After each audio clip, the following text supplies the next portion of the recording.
The moment I walked into my parents' house that Sunday, I knew something was wrong. The fancy china was out, fresh flowers on the table, and my sister had that look, the same one she wore when she was 8 and had just set a trap for me. But nothing could have prepared me for what came next. A manila folder slid across the table, a rehearsed speech about family business, and my sister's demand for 25% of everything I'd built. They had no idea I'd been 3 steps ahead of them for weeks. I should have seen it coming the second Mom took my coat with that overly bright smile. Her fingers pressed into my back as she guided me toward the dining room, a touch too insistent, a touch too eager. Dad's handshake felt rehearsed, like he'd practiced in the mirror. And Madison, my younger sister, practically bounced in her seat, eyes darting between our parents with barely contained excitement. The table looked like something out of a magazine. Mom's wedding china gleamed under the chandelier, crystal glasses I hadn't seen since my grandmother's funeral caught the light, and a massive arrangement of peonies sat centerpiece. This wasn't just Sunday dinner. This was a production. I slid into my usual chair across from Madison, whose grin reminded me of childhood pranks and broken promises.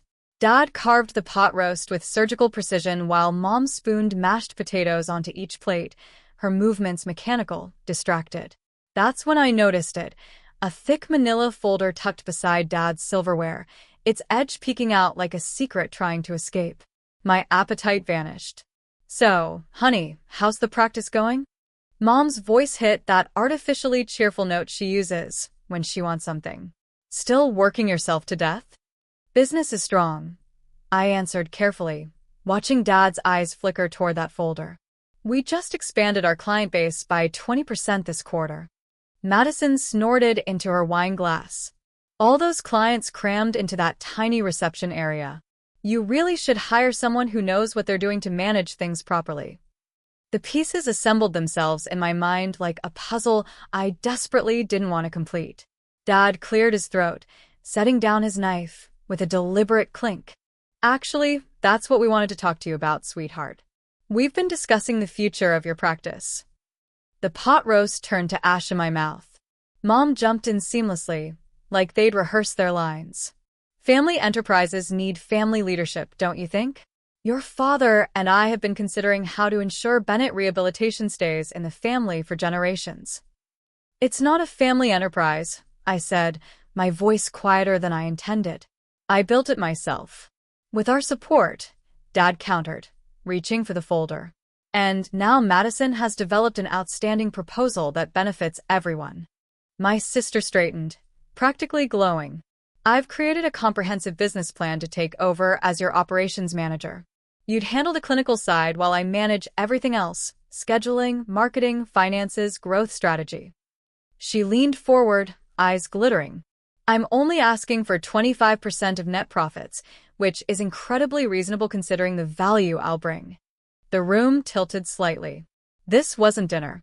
This was an ambush. Memories crashed over me in waves. 16-hour shifts at the hospital cafeteria during grad school, subsisting on ramen and coffee while sending money home for Madison's sorority dues. Studying until 3 in the morning after full days of clinical rotations, my textbooks propped against the steering wheel of my car because I couldn't afford the campus library's parking fees. The crushing weight of $193,000 in student loans that still devour my bank account every month.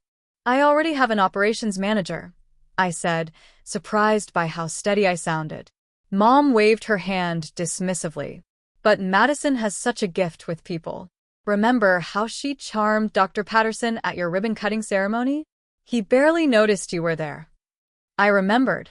Just like I remembered Dad photographing Madison in my doctoral regalia at graduation because she wanted to see what it felt like.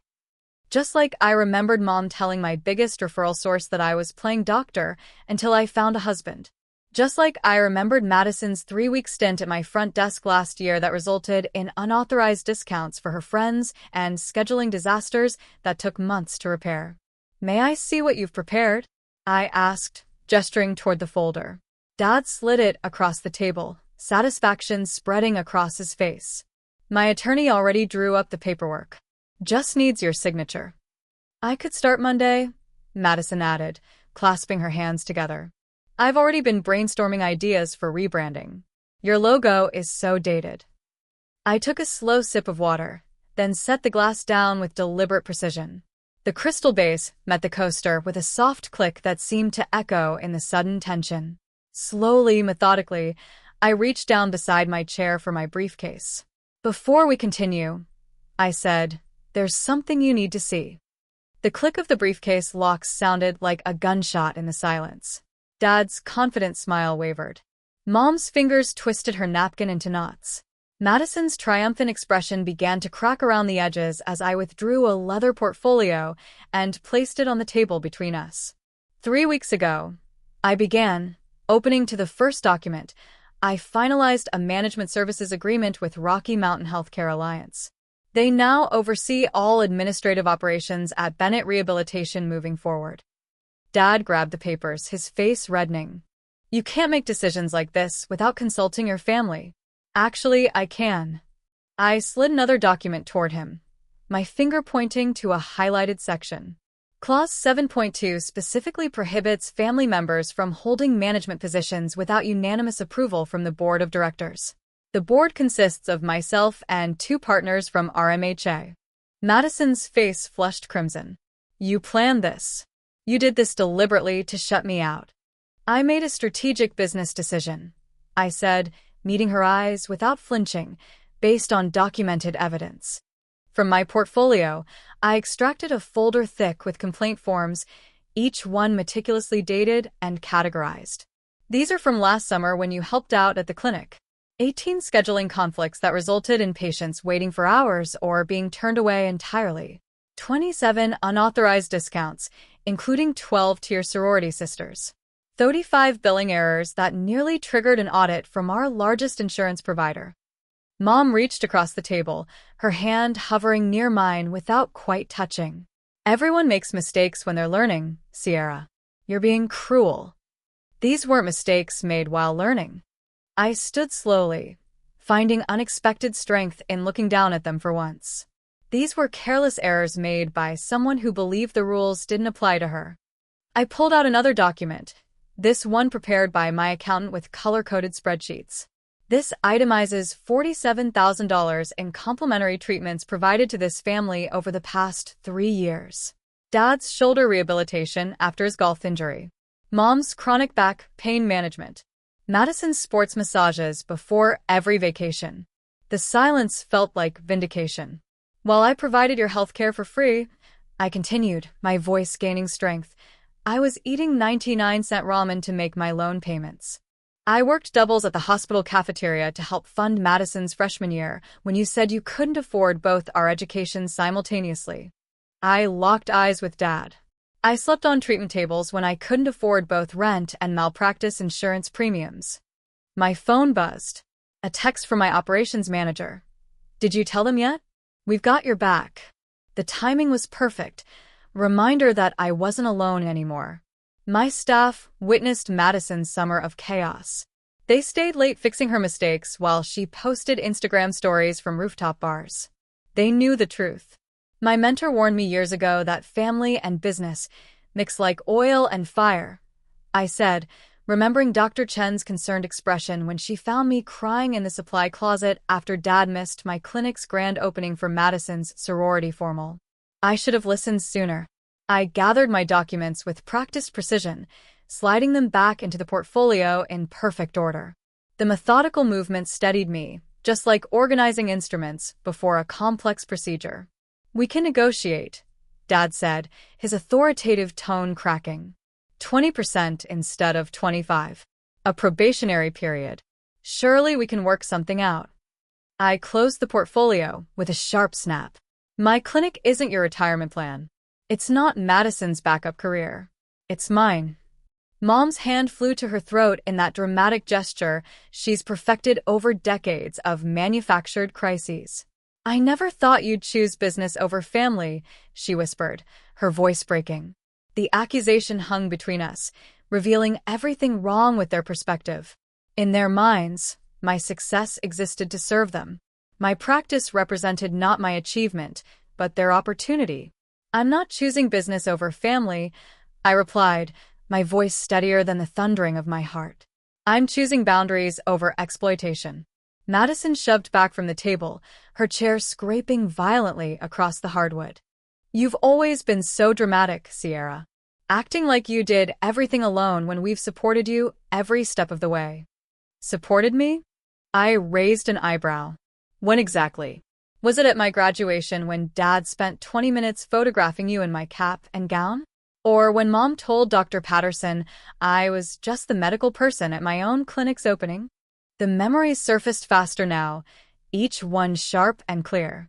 Remember my 13th birthday when I got a card while Madison received a laptop?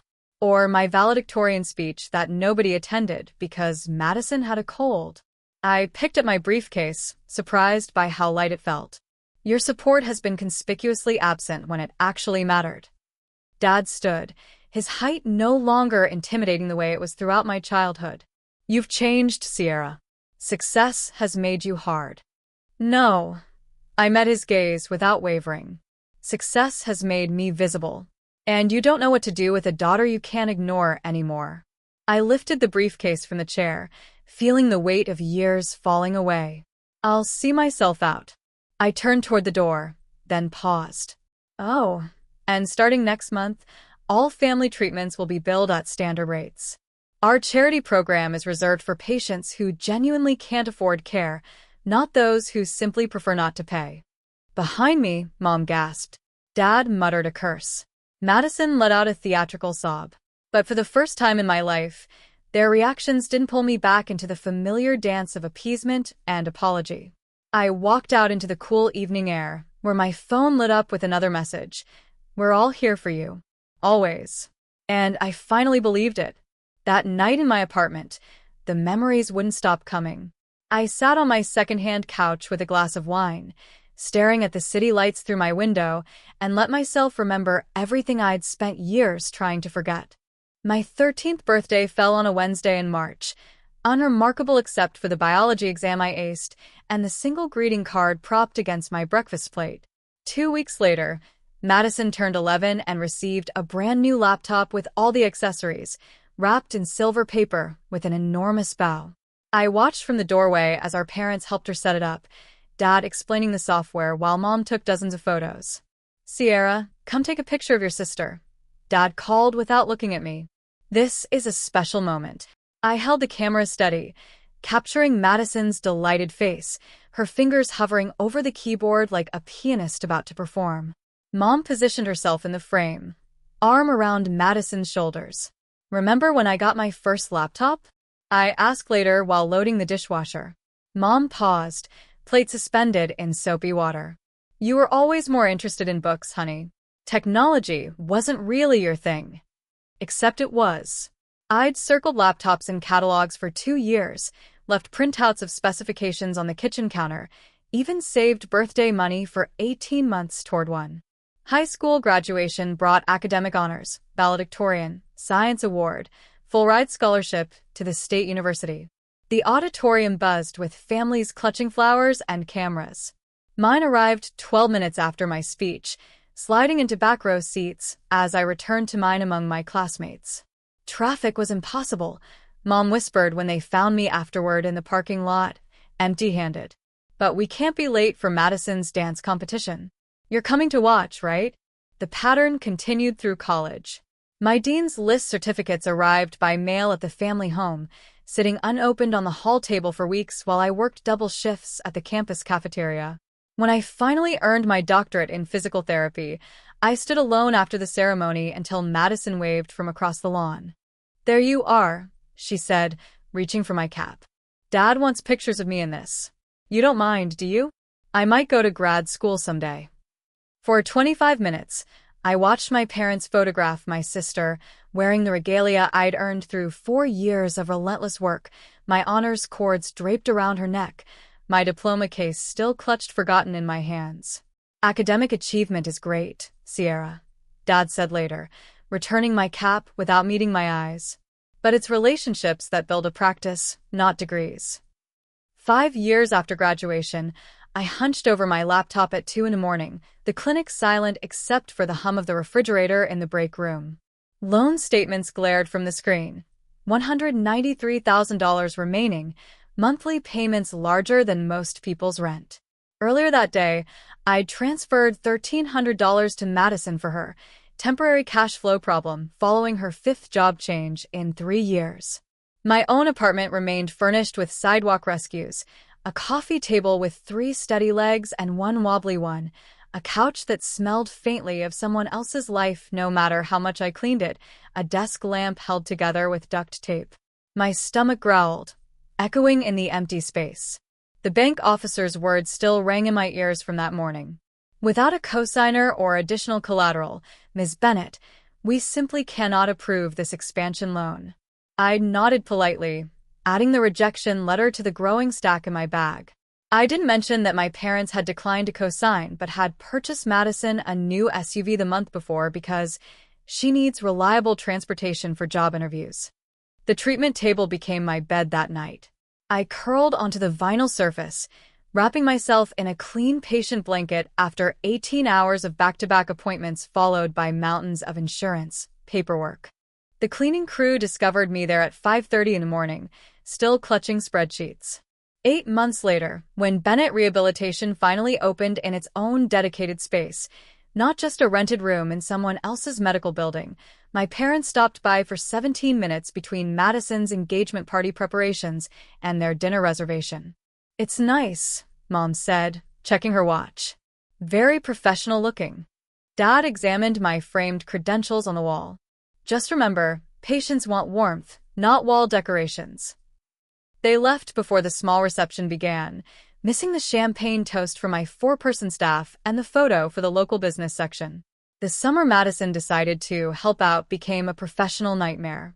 Her friends received unauthorized 50% discounts while regular patients found their appointments mysteriously canceled or rescheduled to impossible times. Insurance forms piled up unprocessed until I discovered them crammed into desk drawers during late-night cleaning. "They were so boring," Madison explained when confronted. "Besides, they're just old people with Medicare. It's not like they have anywhere important to be." After she left, I spent 6 weeks making personal phone calls to every affected patient, rebuilding trust one apology at a time. Some never came back. The turning point arrived unexpectedly during a tense meeting with an insurance company's regional director. The stern woman across my desk had rejected our previous 4 claim submissions. "Ms. Bennett, your documentation simply doesn't meet our standards for—" I slid a folder across the desk, interrupting her prepared rejection. "These are revised protocols I developed specifically addressing your updated guidelines. Each treatment code is cross-referenced with your latest manual and supported by current research." Her eyebrows rose as she flipped through the meticulously annotated pages, color-coded tabs marking each section. "You compiled this yourself?" "Every night for a month." Her assessment was blunt. "Most providers just argue or give up." 4 days later, the insurance company approved our entire backlog. Within weeks, physician referrals increased as word spread about our exceptional documentation and patient outcomes. The first profitable month arrived after 27 months of operation. I stared at the accounting software late one night, verifying the numbers 4 times before allowing myself to believe them. Nobody was there to celebrate with me, but the silence felt powerful rather than lonely. I realized something profound as I locked up that night. My invisibility had become my superpower. While my family obsessed over Madison's charm and social connections, I'd built something solid in the shadows. The skills forged through years of self-reliance, persistence, precision, strategic thinking, now formed the foundation of my growing business. Sarah, my operations manager, proved this when she declined a hospital position offering 40% more money to stay with Bennett Rehabilitation. "They don't see people the way you do," she told me, tearing the offer letter in half. "I've worked in healthcare for 28 years, Sierra. What you're building here matters." When Madison's scheduling disasters created chaos, my staff stayed late without complaint, ordering pizza and tackling the backlog as a team. "We've got this," Marcus, my lead therapist, assured me as midnight approached. "Your sister's interesting, but we're a family here." Every Monday morning, our staff meeting began with each person sharing challenges and victories from the previous week. Every voice mattered, including the receptionist and cleaning staff, a stark contrast to family gatherings where my input was routinely dismissed or talked over. The call from Denver Regional Medical Center came on an ordinary Tuesday afternoon. "We've been tracking your outcomes data," the director said without preamble. "Our orthopedic department wants to discuss a specialized partnership." That evening, my team gathered after hours, not for crisis management, but for celebration. 12 people now instead of the original 4, toasting with plastic cups and grocery store cake. To Sierra, Sarah called out, who saw possibilities while everyone else saw limitations. In the quiet after everyone left, I gently removed my original business license from its frame, tracing the embossed seal with my fingertips. Tomorrow, I'd rehang it in our expanded reception area. A reminder that being overlooked sometimes allows you to build foundations nobody expects to stand. 6 weeks after the confrontation at my parents' house, I stood in my corner office overlooking Denver's downtown skyline. Through the glass wall separating my office from the treatment floor, I watched Jennifer guide Mrs. Patterson through post-stroke exercises, her patience reflecting the care I tried to instill in every team member. The contrast between my modest office and our state-of-the-art treatment areas wasn't accidental. Patients deserved cutting-edge equipment. I functioned perfectly well with a basic desk and simple chair. Every dollar saved went back into what mattered. I straightened the original Bennett rehabilitation sign mounted on my wall, salvaged when we expanded from 4 treatment rooms to 16, from just me to a team of 18 therapists who shared my vision of patient-centered care. My phone vibrated for the 4th time that day. "Mom again." I silenced it without reading the message. It would be like yesterday's and the day before, casual questions masking attempts to gather information about clinic operations or subtle mentions of Madison's latest unemployment crisis. The calls intensified after I declined their dinner invitations for 8 consecutive weeks. Mom cycled between guilt, "We never see you anymore," and fake business interest. "Have you considered offering corporate wellness programs?"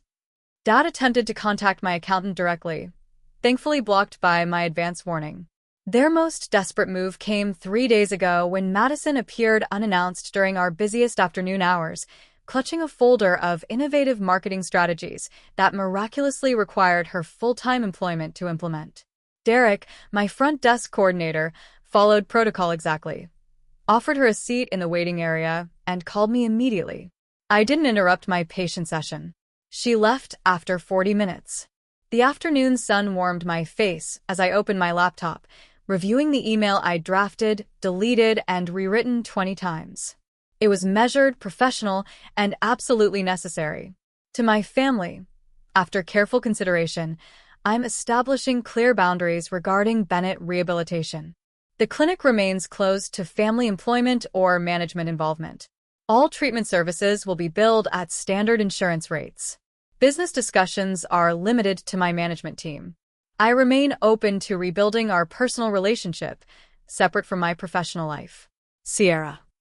My finger hovered over send as my office door opened. Sarah appeared with 2 steaming mugs. "Thought you might need backup," she said, placing coffee beside my laptop. I saw the social media post. I looked up, confused. Sarah slid her phone across my desk, displaying Mom's Facebook profile. There was a photo from my clinic's opening 3 years ago, Mom standing beside me, arm around my shoulders, a rare moment of apparent support I now recognized as performance. The caption read, "So proud of my daughter Sierra's vision with Bennett rehabilitation. We've always believed in her healing touch. #ProudMom, #FamilyBusiness."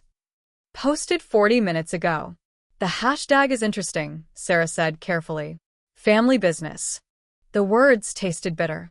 I clicked send on my email. They've never invested a single dollar in this clinic, never worked an actual hour here, never believed it would succeed until it did. The community's noticing inconsistencies, Sarah said. Dr. Morrison mentioned it yesterday when he referred that complex knee reconstruction case. Said he always sends patients here because you built something authentic, not inherited or gifted. I looked up, surprised. He appreciates how you credit your team instead of boasting about your background, Sarah continued. Said it shows real leadership. I remembered last Monday's staff meeting where I'd attributed our growth to the team's dedication rather than my own vision. I'd noticed Madison's friend Ashley in the waiting room during that meeting, phone suspiciously angled toward our conference room. Which reminds me, I said, pulling up another email. The scholarship fund is approved.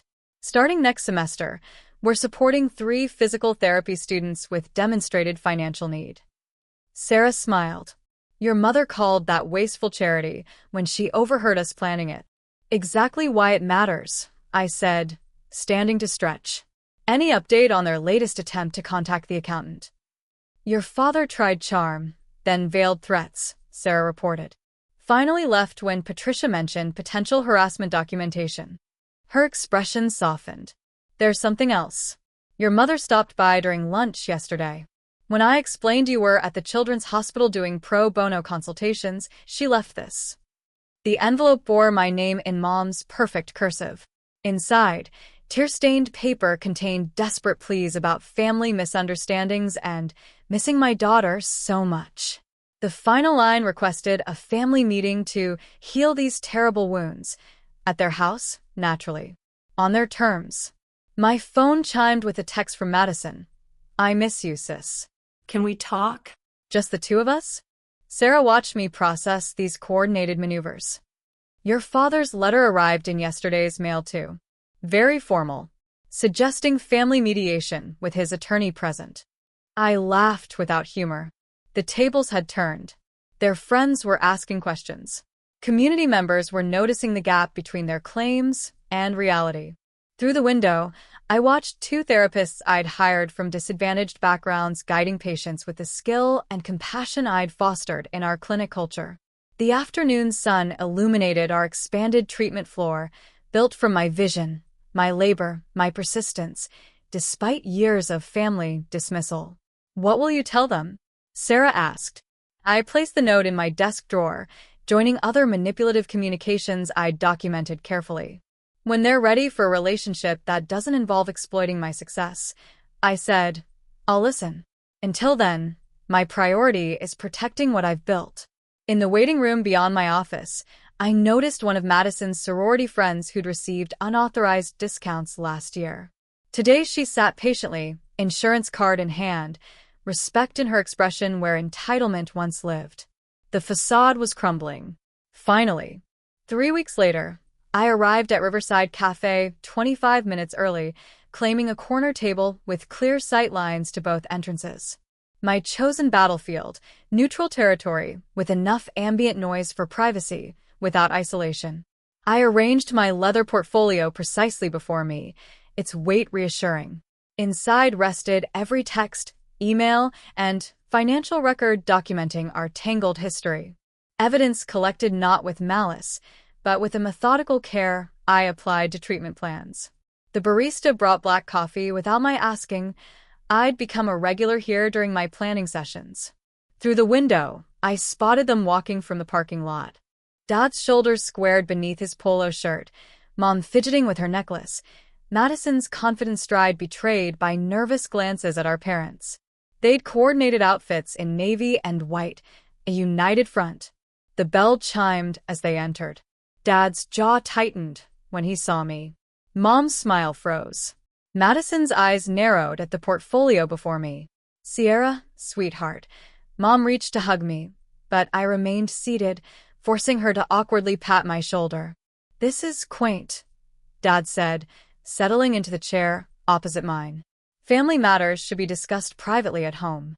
This isn't just a family matter. I tapped the portfolio. This concerns my business. Madison slid into the chair beside Dad, her perfume overwhelming.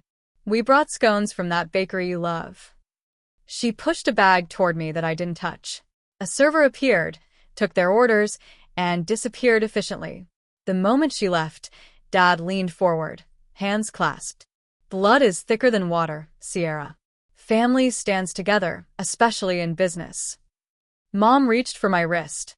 We've always been so proud of you, honey. Your father and I tell everyone about our brilliant daughter, the doctor. Physical therapist. I corrected automatically. Doctor of physical therapy, Madison added with surprising accuracy, before launching into her prepared speech. Which is why I've been rethinking our last conversation. I came on too strong, so I've drafted a new proposal. She produced a tablet from her purse. A consulting arrangement instead of full management. 2 days a week, social media strategy, corporate outreach. I took a deliberate sip of coffee, letting the bitter warmth fortify me. Before we discuss any proposals, there's something you should know. The Hendersons asked me an interesting question at their anniversary party last weekend.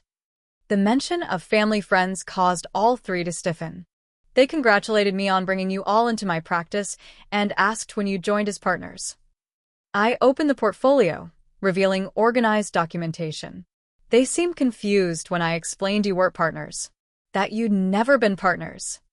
Dad's face flushed. We never actually said, I have screenshots of your Facebook posts referring to our clinic and the family practice.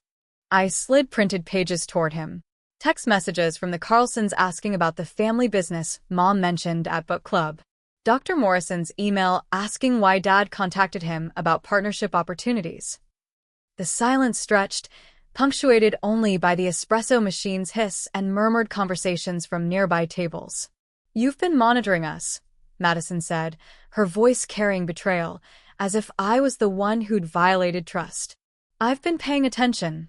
I met her gaze steadily. The same attention I gave to building my practice while you told your sorority friends they could get free treatments. Dad attempted to regain control. We're getting off track. We're here to discuss Madison's role in... Madison will have no role in my clinic, I said with calm certainty. Neither will you or Mom. Sierra? Mom's hand flew to her throat. After everything we've done for you. Everything you've done? I extracted a spreadsheet. Here's an itemized list of complimentary treatments provided to this family over 3 years. Market value, $47,600.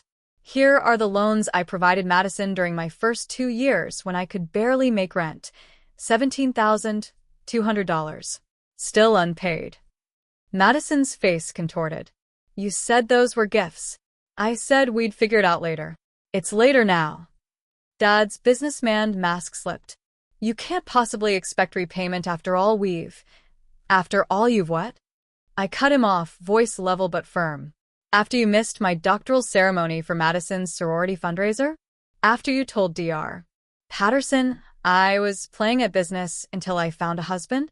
After you dismissed my clinic opening as just another job? I placed my palms flat on the table, steadying myself.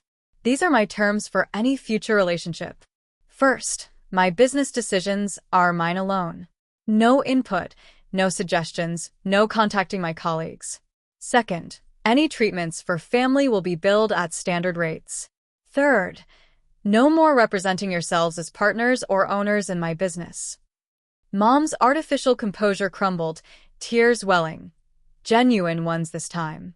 You can't mean this. We're family. Family respects boundaries, I answered. Family celebrates achievements instead of trying to claim them.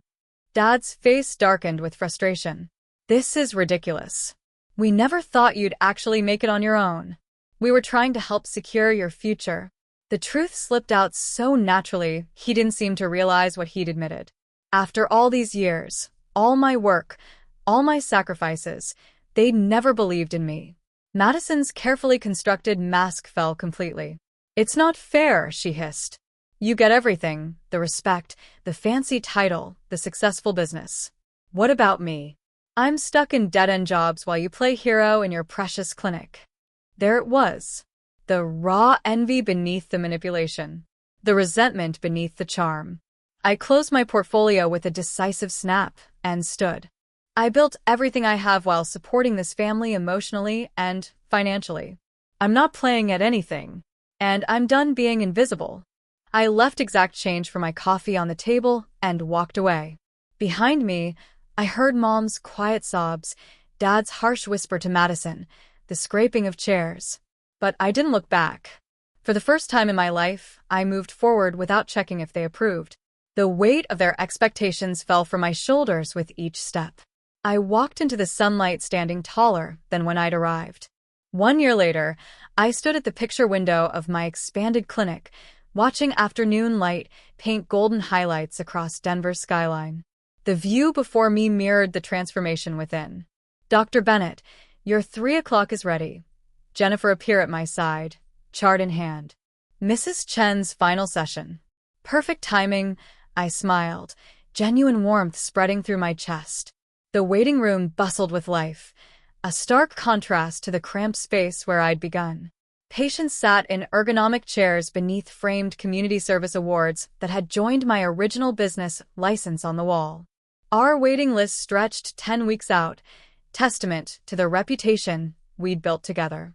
Mrs. Chun, an elderly woman with bright eyes and arthritis-curved hands, beamed as I entered the treatment room. "There's my miracle worker," she announced. I laughed, setting her chart aside. "The miracle was your dedication to home exercises." "Nonsense," she waved a weathered hand. "My daughter says you're the best in Colorado, and that girl researches everything." As I guided Mrs. Chun through final stretches, I caught my reflection in the treatment room mirror. The tight shoulders and defensive posture that once characterized my stance had softened. I stood taller now, grounded in my worth. Later, I welcomed 4 new graduates to my mentorship program.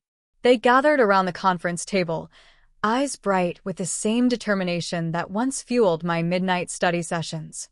"The most important thing I can teach you isn't a technique," I told them, perching on the table's edge. "It's knowing your value. In this profession, you'll give constantly. Make sure what you're giving is respected." After they left, I reviewed the latest figures for our pro bono program serving underserved patients. The initiative now comprised 18% of our practice, a percentage that would have terrified me last year, but now filled me with purpose. My phone buzzed with a text from Rachel, my closest friend and leader of our professional women's support group. "Ready for tonight? Your turn to share." A flutter of nervousness danced through my stomach. Tonight marked the first time I'd publicly share my full journey, family struggles included. The thought both terrified and liberated me. Before leaving, I checked personal email. Mom had sent photos of her volunteer work at the animal shelter, her 4th message this week that didn't demand anything from me. Small steps, but genuine ones. Dad's name remained absent from the sender list. "Some wounds need more time." A separate email contained a job announcement from Madison, her first position at a marketing firm with no connection to my clinic. The message lacked her usual excessive exclamation points, a subtle sign of growing independence. The evening sun cast long shadows as I arrived at Rachel's home for our monthly dinner. Unlike my parents' dining room with its oppressive formality, this space hummed with authentic conversation. My chosen family of colleagues and friends passed dishes family style, their laughter a healing balm. To Sierra, Jennifer raised her glass. "Who taught us that standing your ground isn't selfish, it's survival." As applause rippled around the table, I thought of the scholarship I'd established for PT students from challenging backgrounds, the boundary-setting workshop I'd lead next month, and tomorrow's launch of our specialized vestibular rehabilitation program. When dinner concluded, I stepped onto Rachel's back porch. The mountains rose majestically against the horizon, steadfast and immovable, like the boundaries I'd learned to maintain. "You look peaceful," Rachel said, joining me. "I am." I breathed deeply. I finally understand that I can heal my patients without sacrificing myself in the process. Tomorrow, I'd treat an elderly veteran with the same care I once lavished on family members who took without gratitude. The difference was, he'd look me in the eye and say thank you. And I'd know I'd been seen. I'm Sierra Bennett, and I heal people who value the healing. If this story resonated with you, if you've ever felt invisible in your own family, if you've ever had to choose between boundaries and belonging, if you're building something despite the people who should be supporting you, please hit that like button and share this with someone who needs to hear it. Your story matters. Your boundaries matter. You matter. Subscribe to this channel for more stories about finding your voice, standing your ground, and building the life you deserve. Drop a comment below telling me, what boundary do you need to set today? Let's support each other in the comments. Remember, choosing yourself isn't selfish. It's survival. And you deserve to be seen.